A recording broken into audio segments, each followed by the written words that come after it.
Cerita dimulai dengan memperlihatkan seorang polisi cantik bernama Mariano. Bersama para polisi lainnya, Mariano tengah bertugas mengawal seorang wakil wali kota, sekaligus saksi yang rencananya akan membongkar nama para pejabat yang ikut terlibat dalam jaringan narkoboy. Saat ini mereka mulai memasuki sebuah kawasan jalan lintas hutan bersejarah, yang menjadi saksi bisu saat tragedi pawai kematian terjadi pada Perang Dunia Kedua, di mana kala itu ribuan tahanan perang Filipina dan Amerika harus menjadi korban tewas kekejaman tentara Jepang, ketika mereka digiring paksa dengan jarak ratusan kilometer tanpa makanan dan minuman. Layo na yun. Mula umpisa hanggang dulo. Akalain nyo, kung dito Untuk sesaat rombongan pun berhenti ketika ada warga lokal melintas membawa mundingnya. Di bawah gemercik hujan, perjalanan kembali dilanjutkan. Namun tak lama kemudian mereka pun tiba-tiba berhenti tanpa ada alasan yang jelas. Tampak salah satu anggota polisi di mobil terdepan pun keluar. Kemudian ia menghampiri mobil kedua tempat di mana sang wakil wali kota berada. Hingga tiba-tiba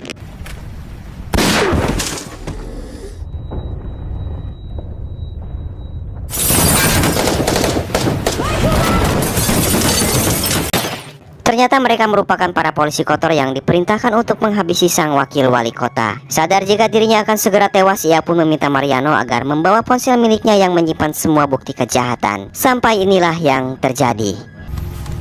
Mariano!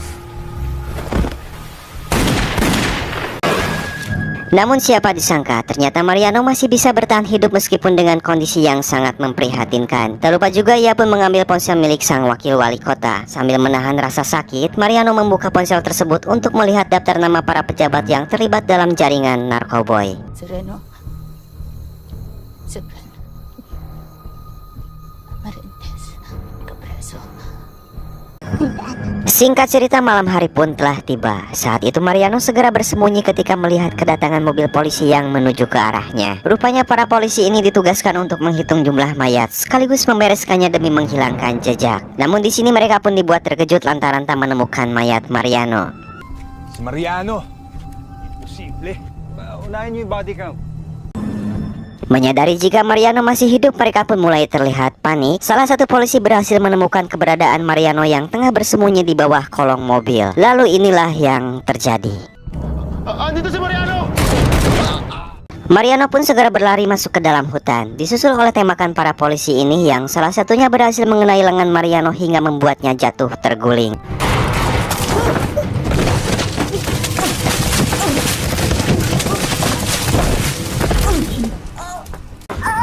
Untungnya para polisi ini pun memilih untuk tidak melanjutkan mencari Mariano, karena mereka berpikir jika Mariano akan mati dengan sendirinya akibat kehabisan darah.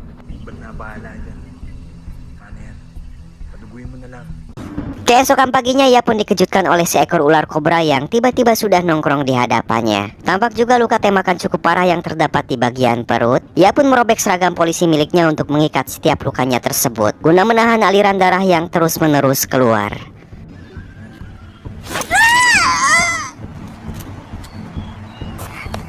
Sementara itu kita akan diperkenalkan dengan seorang pria bernama Sonny dan satu rekannya yang bernama Kong. Sonny merupakan atasan dari para polisi ini yang begitu kecewa ketika mengetahui jika Mariano masih hidup dan berhasil melarikan diri ke dalam hutan. Terlebih ia melihat salah satu polisi baru yang terluka dan langsung menghabisinya lantaran dinilai akan menjadi masalah di kemudian hari. Meskipun mereka mencoba meyakinkan dirinya kalau Mariano tak akan bisa bertahan hidup, namun Sonny tak akan percaya begitu saja sebelum ia bisa melihat mayatnya dengan secara langsung. Ia pun meminta semuanya bergerak masuk ke dalam hutan ini untuk segera mencari Mariano saat itu juga. Sarge na bahala sa cleanup. Kailangan nating hanap.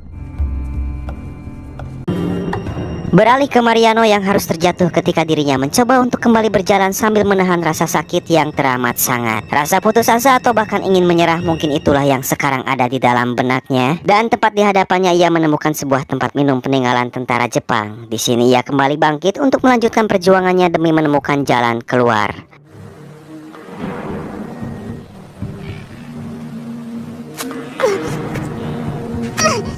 Di sisi lain, Sony dan komplotannya telah tiba di tempat terakhir di mana Mariano berada. Ia menemukan sisa robekan seragam polisi milik Mariano yang sebelumnya digunakan untuk mengikat lukanya, sekaligus menjadi bukti bagi mereka jika saat ini Mariano masih bisa bertahan hidup. Sedangkan Mariano sendiri tengah menikmati segarnya air sungai yang tentu saja ia manfaatkan untuk minum serta membersihkan diri, sehingga bisa membuat kondisinya sedikit lebih baik daripada sebelumnya. Tampak juga ada seorang bocah yang terus memperhatikan Mariano dari kejauhan, dan tak lama kemudian bocah yang bernama Nawi ini pun menghampiri Mariano sambil membawa dedaunan untuk mengobati luka-lukanya tersebut. Sementara itu Kong melepaskan anjing miliknya yang terus menggonggong, pertanda jika Mariano sudah semakin dekat.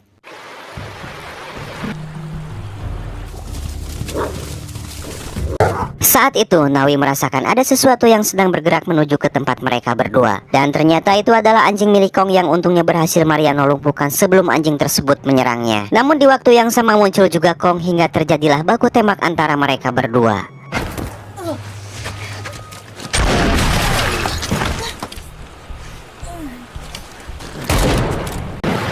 Sampai di mana mereka sama-sama terkena tembakan yang membuat Mariano jatuh tersungkur. Berbeda dengan Kong yang masih bisa bertahan dan langsung menghampiri Mariano untuk segera menghabisinya. Lalu tiba-tiba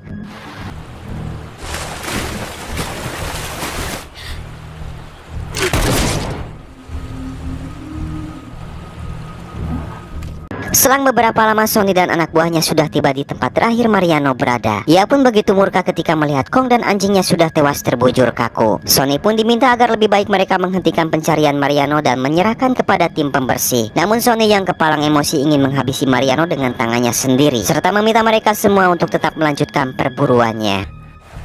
Susunod ka ba o hindi? Sementara itu Nawi membawa Mariano ke rumahnya untuk diobati lebih lanjut lagi. Di sini Nawi tinggal bersama kedua orang tuanya serta mempunyai seorang kakak perempuan. Sekedar informasi, mereka merupakan suku Aeta yang tinggal di pegunungan terisolasi bernama Gunung Pinatubo, tepatnya di Pulau Luzon, Filipina. Suku Aeta disebut sebagai penduduk asli Filipina karena menjadi salah satu suku yang paling awal mendiami negara tersebut. Dan secara fisik, orang-orang suku Aeta memiliki kulit berwarna coklat gelap, bertubuh kecil, berambut keriting yang tentunya berbeda dengan penduduk Filipina pada umumnya. Oleh karena perbedaannya tersebut, mereka sering mengalami diskriminasi sosial, namun jarang sekali mendapat perhatian maupun bantuan dari pemerintah setempat, sehingga mereka tetap memilih tinggal dan bertahan hidup di dalam hutan jauh dari perkotaan. Keesokan harinya, Mariano tersadar dengan kondisi yang jauh lebih baik daripada sebelumnya. Tak lama kemudian, kakak Nawi datang memberikan baju bersih untuk Mariano kenakan. Ia pun segera menghampiri ayah Nawi dan berniat memberikan sejumlah uang sebagai bentuk terima kasih karena mereka sudah mau merawatnya. Namun hal tersebut tentu saja langsung ditolak oleh ayah Nawi. Ia hanya ingin Mariano mengingat kebaikan keluarganya ini dan memberitahu kepada orang-orang di luar sana jika mereka masih ada di sini menempati tanah serta rumahnya sendiri. Dan nantinya ia pun akan diantar oleh Nawi untuk keluar dari hutan tersebut. Bawat isang buhay. Selang beberapa saat setelah Nawi dan Mariano pergi, Sony dan anak buahnya pun telah sampai di pemukiman keluarga Nawi. Tanpa permisi, ia pun langsung masuk begitu saja ketika keluarga ini sedang melangsungkan makan siangnya. Tampak jelas raut wajah ketakutan yang ditunjukkan oleh ibu dan kakak Nawi. Berbeda dengan ayah Nawi yang memilih diam di saat Sony terus mengintimidasinya. Sebuah sikap yang memperjelas jika suku Aeta memiliki trauma atas apa yang telah mereka lalui selama ini. Dengan angkuhnya, Sony duduk di atas kursi, merasa jika dirinya lah manusia yang paling terhormat. Ia pun tahu kalau sebelumnya Mariano tinggal di rumah ini. Namun dengan rasa bencinya terhadap kaum mereka, Sony pun memilih untuk menghabisi semuanya. Kala itu Nawi yang akan berpisah dengan Mariano melihat sebuah kepulan asap hitam di udara. Merasa jika ada sesuatu yang buruk telah terjadi kepada keluarganya, ia pun segera berlari pulang menuju ke rumahnya, disusul oleh Mariano yang juga ikut mengejarnya.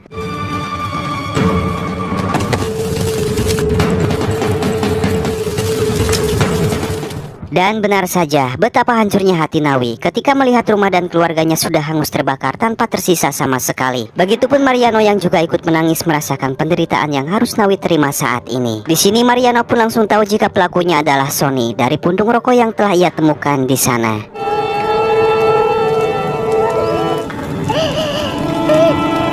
Setelah menguburkan keluarga Nawi dengan layak, Mariano pun berniat akan membalaskan dendamnya kepada Sony. Sadar jika peluru yang Mariano miliki sudah hampir habis, Nawi pun membawanya untuk menuju ke sebuah tempat guna menunjukkan sesuatu. Ternyata Mariano dibawa ke sebuah goa yang merupakan tempat persembunyian para tentara Jepang saat Perang Dunia Kedua berlangsung. Dan di sini ia menemukan sebuah senjata api laras panjang lengkap dengan satu kotak peluru yang masih utuh. Senjata tersebut bernama Arisaka tipe 97, dikenal sebagai senjata yang sangat mematikan dan menjadi senapan andalan para sniper Jepang pada masa Perang Dunia Kedua.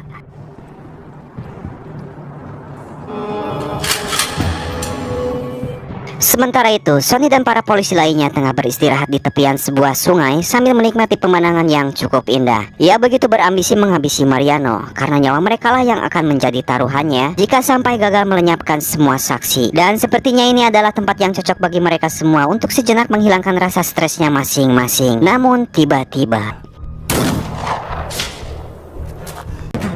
sebuah lesatan peluru tiba-tiba menghujam salah satu dari mereka hingga tewas seketika, yang ternyata itu dilakukan oleh Mariano. Dengan senjata legenda peninggalan tentara Jepang ini, ia pun kembali berhasil menghabisi satu polisi lainnya, yang membuat Sony serta anak buahnya yang tersisa menjadi panik.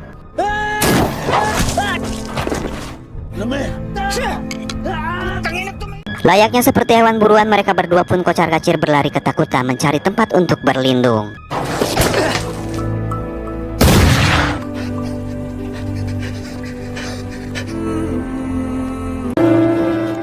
Dikira suhu, ternyata cupu. Itulah mungkin julukan yang cocok untuk menggambarkan sosok Sony saat ini. Datang dengan ambisi yang begitu besar demi bisa memburu dan menghabisi Mariano dengan tangannya sendiri. Namun sekarang dirinya lah yang harus menjadi orang yang diburu, berlindung di balik batu seperti orang pengecut, meminta anak buahnya untuk melihat situasi yang justru harus ikut tewas saat itu juga. Tak ada pilihan lain bagi dirinya selain keluar dari persembunyiannya dengan penuh kewaspadaan untuk mencari keberadaan Mariano yang justru sudah berada tepat di dekatnya sambil menodongkan senjata ke arahnya. Dengan nada mengancam, ia pun mencoba untuk mengintimidasi Mariano agar kehilangan fokus, yang ternyata hal tersebut berhasil membuat tembakannya meleset saat Sony tiba-tiba menyerangnya. Putangin mo ka! Mariano pun harus mendapat luka tusukan cukup telak di bagian perutnya. Dengan tenaga yang tersisa, ia pun berusaha melawan Sony yang terus mencoba untuk menghabisinya. Keadaan pun kembali terbalik di mana saat ini Sony berada di atas angin guna segera menghabisi Mariano. Dan sepertinya sulit bagi Mariano untuk dirinya yang telah kehabisan tenaga keluar dari situasi seperti ini. Namun inilah yang terjadi.